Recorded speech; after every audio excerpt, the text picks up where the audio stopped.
channel. For today's video guys, ituturo ko po sa inyo kung paano gumawa or mag-assemble ng button pins. So, papakita ko sa inyo kung ano yung procedure guys. So, ito guys, makikita ninyo, ito po yung button maker. Ito po yung machine. So, yan. Gagalaw po yan. And then guys, ito yung mga parts niya para makagawa tayo ng button pins. Ito yung sa front side niya. Ito po yung metal part na kung saan dito natin ilalagay itong design. Pagkatapos niyan, ito naman yung film.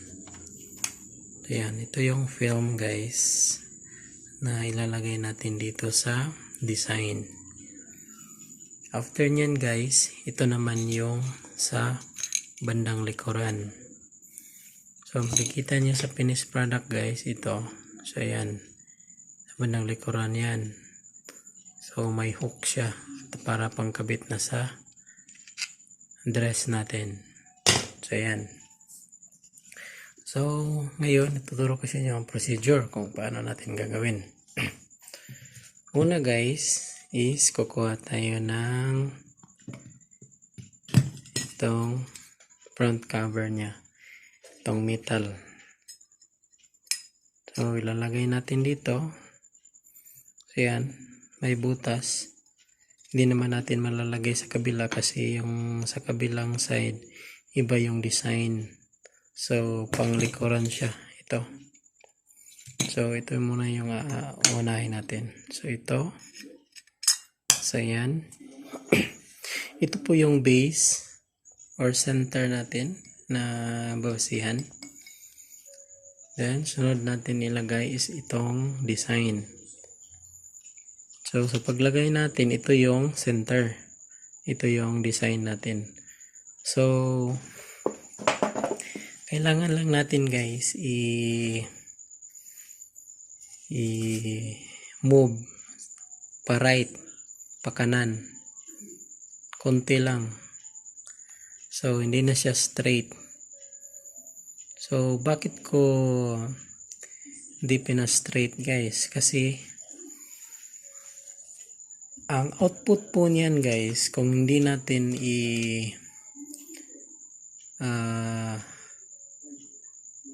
papunta natin sa kabila, pag tingin natin dito guys, hindi siya masi-center. So, kunwari nakalagay na natin sa dress natin. So, hindi ganyan ang results. Minsan nagkaganyan. So, hindi pantay. So, ang technique nito guys, kailangan hindi natin i-center. Ito yung base natin. Papunta natin sa right. Kahit konti lang. Yan. Tapos, ilagay natin yung itong film para matakpan yung design guys. Ayan. Then, pagkatapos yan guys, kailangan natin iikot papunta doon para ma-press na siya. So, kailangan natin siyang i-press.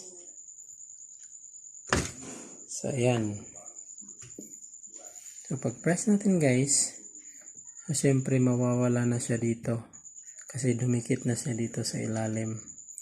So, ang kasunod natin gagawin guys, is ilagay natin itong sa bandang likuran. So, same pa rin kanina guys.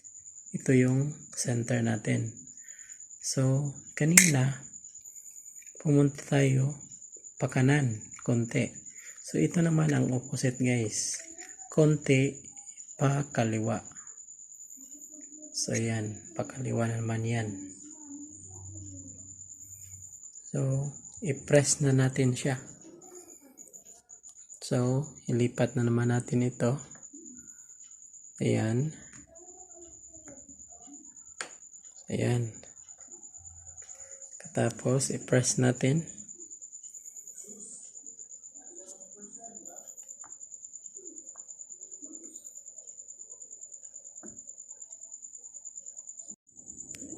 So yan guys, press na natin.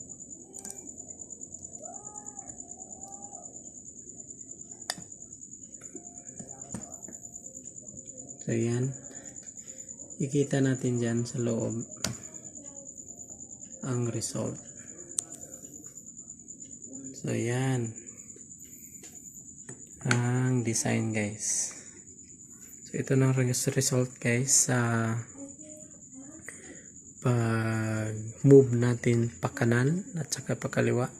So ito yung center at saka yung pin niya naka-center din. Ayan, ka-center siya. So yan lang po yung technique para ma-center natin yung hook at saka yung design dito. So ganun lang guys ang procedure. Una natin gagawin is itong plate tsaka yung design ito, tapos film, ito yung film, tsaka i-press natin. Pagkatapos ma-press, ilagay natin yung sa bandang likuran. Ito, bawal to kasi wala ng pin. Tapos i-press hanggat makuha natin yung result na kikita nyo dyan. Ito yon. Pero bago yan guys, ma-press natin, papakita ko sa inyo ang technique. Kasi ito guys, luma na itong button press machine. Mga 7 years na po ito. Siyempre, medyo may konting defect na siya. So, kailangan natin ng technique para hindi natin ma-reject yung button pin. So, panoorin nyo guys. So, ito yung technique guys na ituturo ko sa inyo. Una, ito. Tapos, yung design. So, same pa rin procedure kanina. Kailangan natin center, i-move natin pa right. So, film. Tapos, iikot natin itong machine para mapunta doon at ma-press siya. Press natin. Pag nasagad na, okay na yan. So, next nating procedure is ito. So, sa bandang likuran. Same procedure kanina. Paglapat natin sa center, ito yung base natin. I-move natin pa kaliwa ng konti.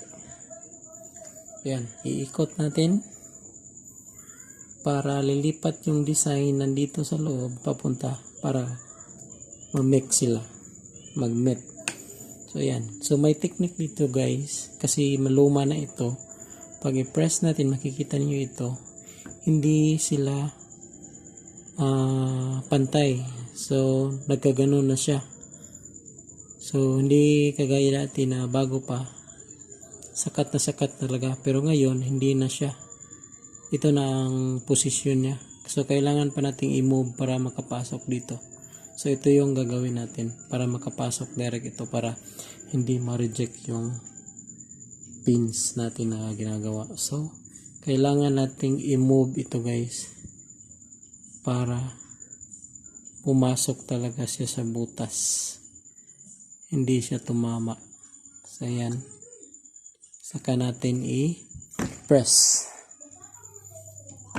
So yan, so, makikita niyo guys, so hindi siya reject. Yan, so makikita niyo dito guys diyan sa video. So yan, hindi siya pumapasok kaagad. So yan, na-press ko na dito sa ibabaw pero dito sa bandang ilalim hindi pa nakapasok. So yan, yan yung defect pag luma na. Ayan o, hindi pa nakapasok. So possible masisira yung pins na na-assemble natin. So kailangan natin siyang i-guide para pumasok talaga kaagad. Ayan, sa butas. Kikita nyo banda rito. Ayan, hindi pumapasok kaagad. Oh. Pero pag i-guide natin yan guys, gaya nito. Ayan. Guide natin. Yan, papasok ka yan kaagad.